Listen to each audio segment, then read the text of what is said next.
Is this bloody thing on? Yes, sir. Yes, it's on. Go ahead. You're recording.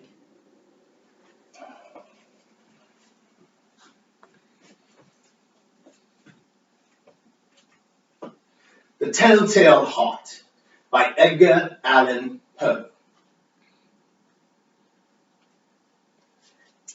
If you still think me mad, you will think so no longer when I describe the wise precautions I took for the concealment of the body. The night waned, and I worked hastily, but in silence. First of all, I dismembered the corpse. I cut off the head, and the arms, and the legs. I then took up 3 planks from the flooring of the chamber and deposited all between the scantlings. I then replaced the boards so cleverly, so cunningly, that no human eye, not even his, could have detected anything wrong. There was nothing to wash out, no stain of any kind, no blood spot whatever. I had been too weary for that. A tub had caught it all. Ha ha ha! When I had made an end of these labors, it was 4 o'clock, still dark as midnight. As the bell sounded the hour, there came a knocking at the street door. I went down to open it with a light heart, for what had I now to fear?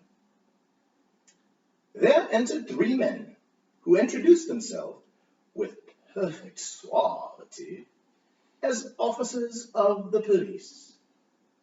A shriek had been heard by a neighbor during the night. Suspicion of foul play had been aroused.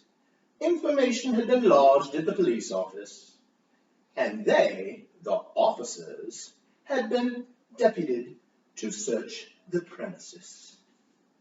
I smiled, for what had I to fear?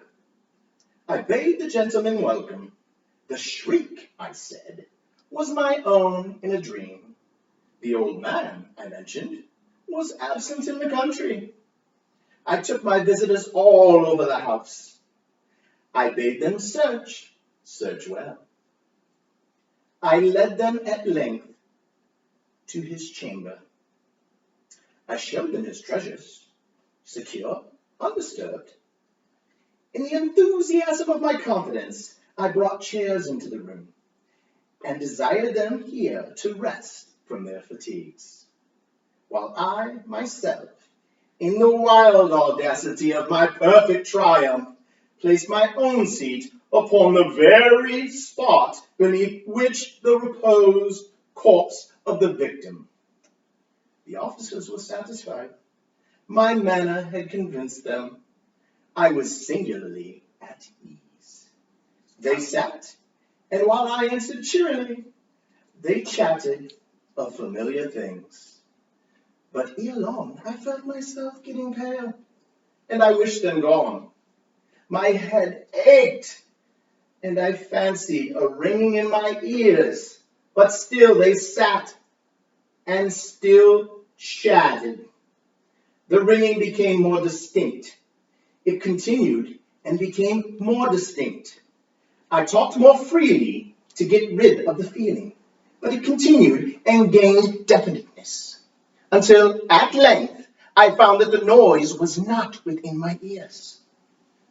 No doubt I now grew very pale, but I talked more fluently with a heightened voice. Yet the sound increased, and what could I do?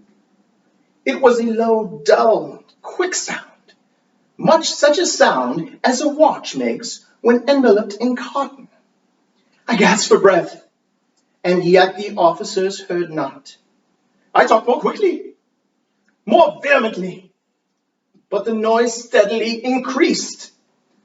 I rose and argued about trifles in a high key and with violent gesticulations, but the noise steadily increased. Why would they not be gone? I paced the floor to and fro with heavy strides, as if excited to fury by the observations of the men, but the noise steadily increased. Oh God, what can I do? I foamed, I raved, I swore. I swung the chair upon which I had been sitting and grated it upon the boards. But the noise arose over all and continually increased.